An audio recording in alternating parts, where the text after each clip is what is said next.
कई बार लोग यह भी कहते हैं कि हमने सुना है कि कथा सुनने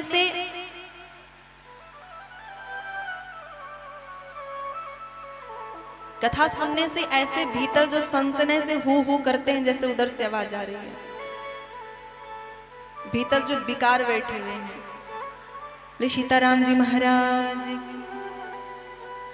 कई बार लोग ऐसा भी कहते हैं कि भैया कथा सुनने से, लोग कहते हैं कल्याण हो जाता है, कथा सुनने से जो है विमान आते हैं और विमान में बैठ करके हम चले जाते हैं, हमारा मोक्ष हो जाता है। ये सही बात है, कथा सुनने से सच में कल्याण हो जाता है, ये पक्की बात है, बिल्कुल इसमें कोई झूठ नहीं है।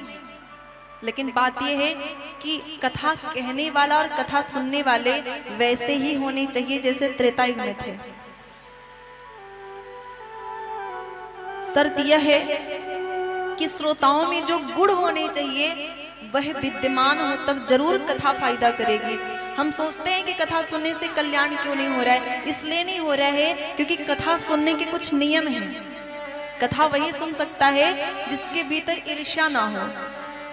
ईर्ष्या माने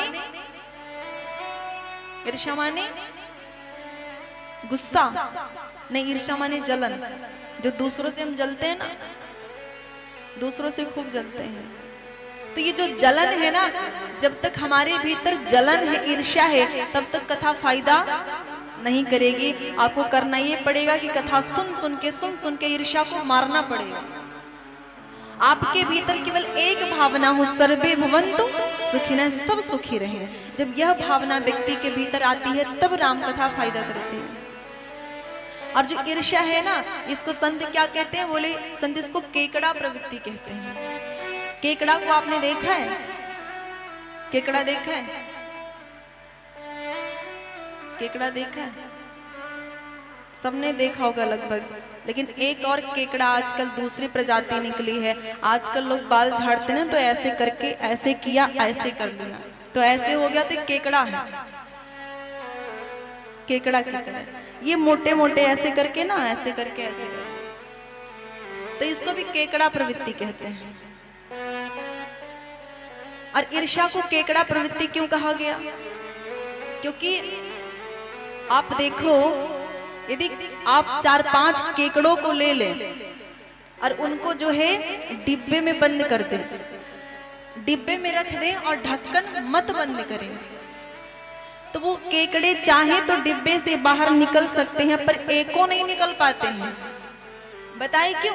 क्योंकि एक केकड़ा जैसे बाहर निकलता है तो दूसरा टांग खींच के गिरा देता है नीचे, और दूसरा जब निकलता है तीसरा टांग खींच के नीचे गिरा देता है, तीसरा निकलता है तो पहला वाला टांग खींच के नीचे गिरा देता है।